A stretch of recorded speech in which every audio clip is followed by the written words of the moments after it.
זהו. הוא מתקרב. טוב.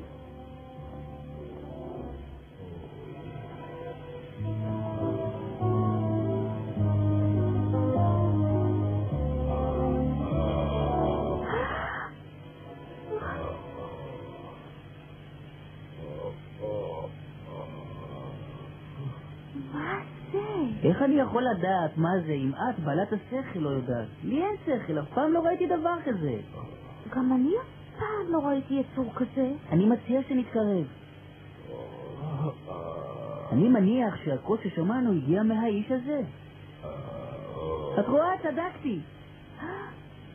דורותי, הקול ששמענו הוא קולו של האיש הזה. הוא גונח. היי, ממה את מפחדת? אוי, זה כלל בן אדם. אבל הוא נראה כמו בן אדם. ראש, גוף, ידיים ורגליים. בבקשה. מה אמרת? פחית שמן. אתה רוצה פחית שמן? מה זה פחית שמן?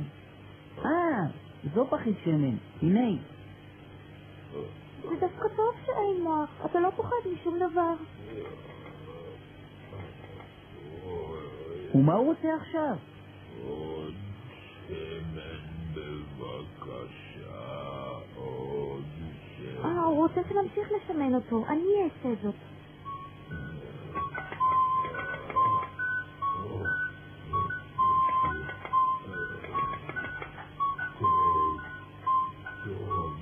הכל בסדר עכשיו?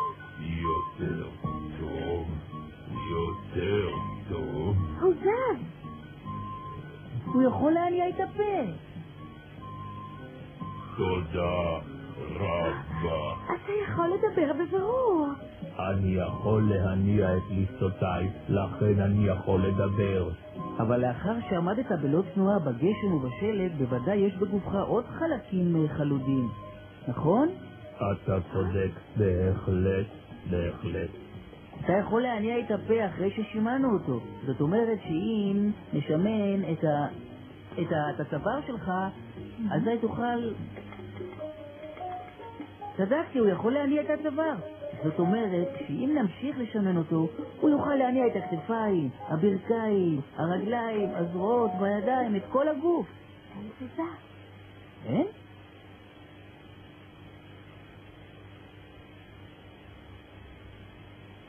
אבל פי ששימענו את כולו. ברוב טיפשותי מיהרתי להסיק מסקנות.